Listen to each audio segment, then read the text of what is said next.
Back with us on the SportsMax Zone. Remember the $6 million Longines Breeders' Cup Classic for 3-year-olds and upwards to be run at Keeneland Racetrack in Lexington, Kentucky. Will be live on your home of champions SportsMax starting at 4:30 p.m., 5:30 p.m. outside Jamaica.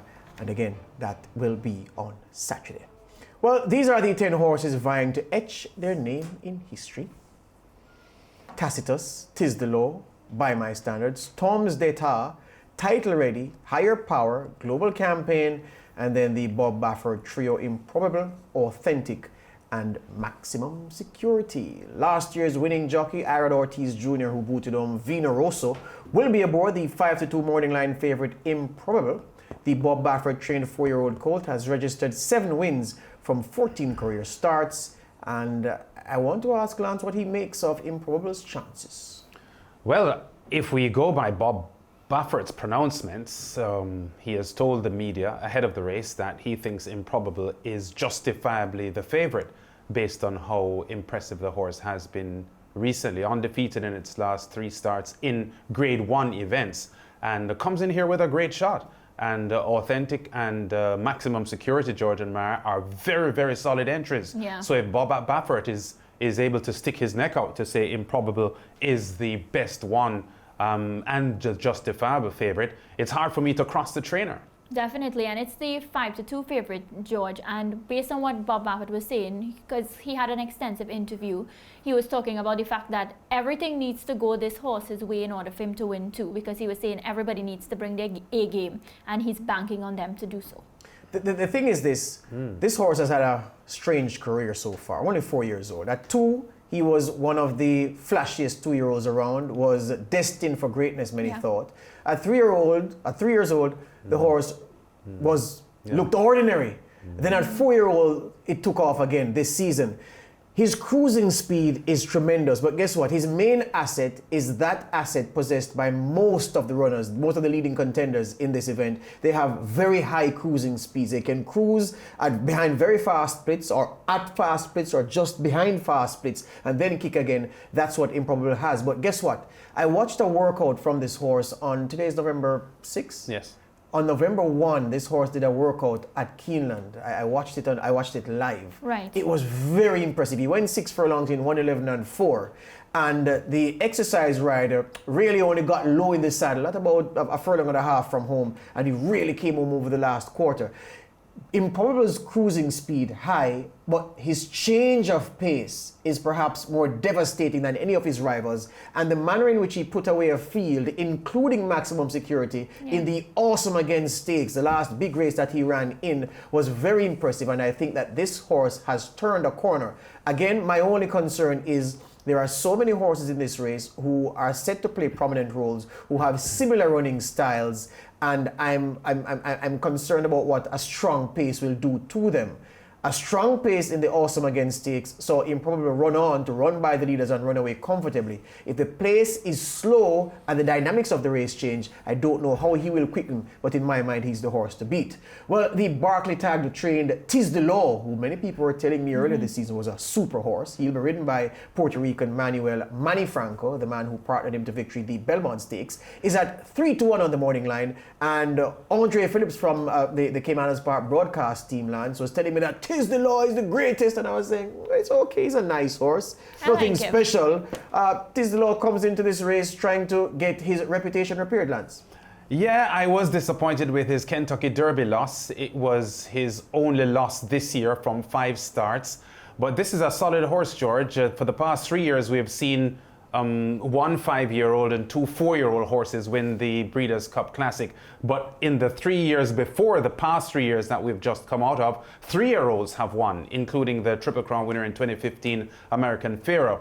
I believe Tiz the Law is a good enough 3-year-old to match strides with this field, and I like this horse a lot. His trainer, Barclay Tagg, I think is 82 years old, George? Yes, he is. He's a very very old man.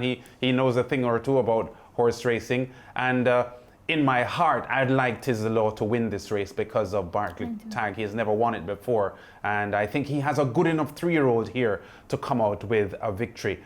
Very, very hard to oppose Improbable, but I like Tiz the Law.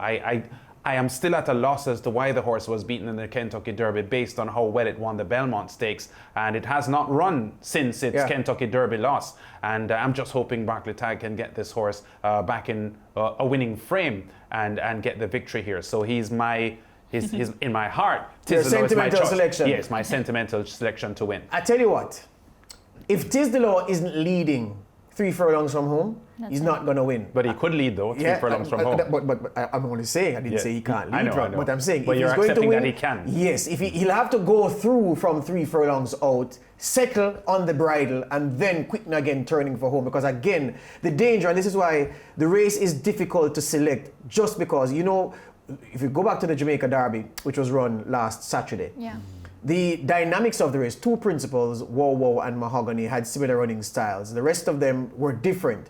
In this race, there are 4 or 5 horses whose running styles are similar. They run best when they float just off the pace, then they cruise down a half mile, 3 furlongs, or they start challenging, then they quicken at the top of the lane and go away. There are about 4 or 5 of them who run similarly. Tiz the Law, I believe, will have to go through a little bit earlier, settle on that lead, and then hold on up the lane. I don't think if he turns from home and has to battle, which is what was his undoing in the Kentucky Derby, he was really in a battle for the first time. Some horses don't like that, so the jockey tries to get them in a position where they make one run and go through. If they have another horse upsize them and they have to grind, they don't have the stomach for that, because horses are very finicky creatures, we must remember. And that's my mark against Tiz the Law. But I agree with much of what you said, and Barclay Tagg is a trainer that I've respected for many, many years. I'd love for the old gentleman to get a Breeders' Cup Classic. A horse to watch is another 4-year-old, the controversial Maximum Security, perhaps the most unlucky, well, the unluckiest horse in US racing right now. He takes orders from the great Bob Baffert and has done so since March this year when they took him from Jason's service. The colt has had a controversial career, which has seen him disqualified after passing the post first in the 2019 Kentucky Derby, and of course this year's $20 million Saudi Cup, where he returned a positive test and was taken out of the race. Maximum Security is a 7-2 shot on the morning line. And what say you about this one, Mariah? I think Maximum Security is unlucky, and I just don't want to pick a horse that keeps getting himself into unlucky situations. So I'm not carrying Maximum Security. For me, it's Tiz the Law and Authentic.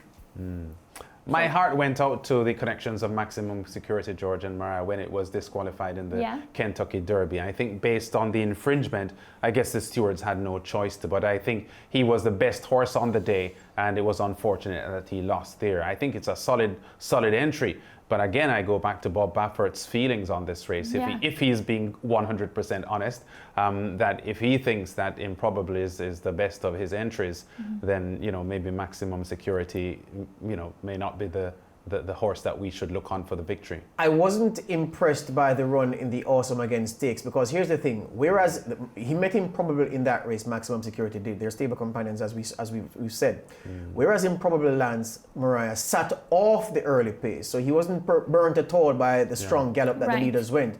Maximum Security was right with the pace, so I thought that at 3 furlongs out he flattened out at the point where Improbable was just cruising up, ran by him, and then went further away from him up the lane. What was good for Maximum Security in that Awesome Against Stakes was that he fought for second, because he turned for home upsides another horse who was battling him for the second spot, and he had to fight that horse all the way to the finish for second place. So he shows that he has guts. The Breeders' Cup Classic is a race where you're going to need guts to win because of the quality of the field. And on guts, I think this 4-year-old is the best horse in the race. But again, there was something about the Awesome Against Stakes that I didn't like. And in a Breeders' Cup Classic, the pace is rarely ever slow. The pace is going to be strong, and if he sits too close to it, which is how he runs best, I don't think he'll have enough gas up the lane. There's another one that our producer Rain Buchanan has thrown in for good measure, and I'm happy he threw this one in. Tiz the Law, who has 5 wins in his last 7 starts. He is at 6-1. You may say Tiz the Law not flashy, but Tiz the Law is 7 years old. He's old, the oldest boy in the race,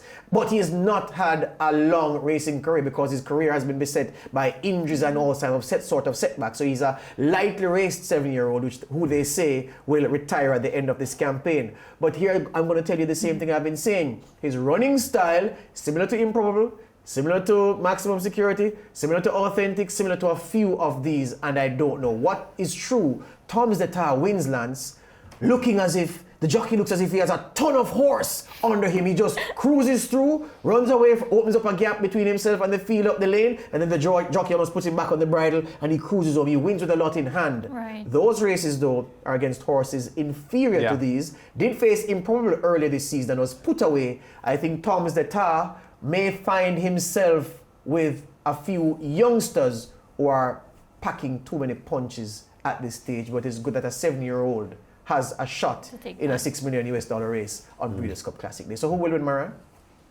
Authentic. What we didn't talk about, Authentic. Yeah, I like that Authentic. 3-year-old. All right, what say you, Whitaker? Tiz the Law. Tiz the Law.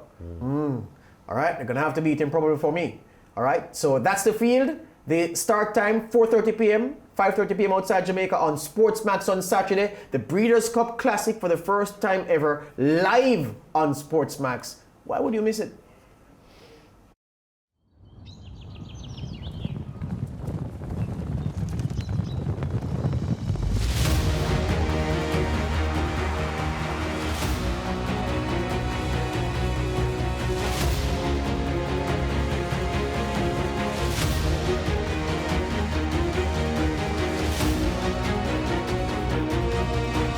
The Breeders' Cup this Saturday, 4:30 p.m., 5:30 ECT on SportsMax.